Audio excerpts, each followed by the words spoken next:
Hi everyone. তো অনেক দিন পর আবার ভিডিও দিচ্ছি। মাঝখানে আমি অনেক দিন ভিডিও দিইনি, কারণ কি কাজের প্রেশারে।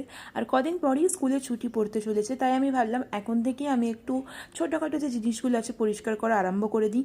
তাই আমি শুরু করেছিলাম বেড সাইডের যে জিনিসগুলো আছে ওগুলো দিয়ে, প্লাস আমার বেডটা পরিষ্কার করে নিয়েছি অ্যান্ড ড্রেসিং টেবিলটা আমি পরিষ্কার করে নিয়েছিলাম, কারণ কি এগুলো আমার করাই হয় না। আর দিওয়ালি আসছে, তো আমি ভাবলাম আগে থেকে করলে একটু আমার জন্য সহজ হয়ে যাবে।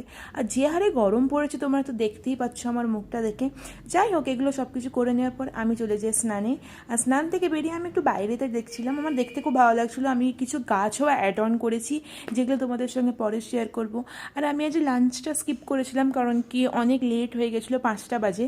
তাই আমি মাই চিড়েটা আমি আগের বছর করে দিয়েছিলো, আমি সেটাই খাচ্ছিলাম। বাই, দেখা হচ্ছে নেক্সট ব্লগে। Hi everyone. তো অনেক দিন পর আবার ভিডিও দিচ্ছি। মাঝখানে আমি অনেক দিন ভিডিও দিইনি, কারণ কি কাজের প্রেশারে।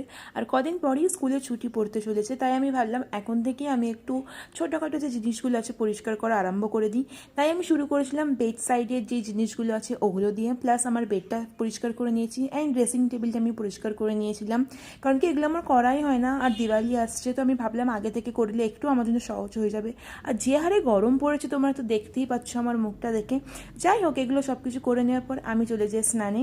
আর স্নান থেকে বেরিয়ে আমি একটু বাইরেতে দেখছিলাম, আমার দেখতে খুব ভালো লাগছিলো। আমি কিছু গাছও অ্যাড অন করেছি, যেগুলো তোমাদের সঙ্গে পরে শেয়ার করব।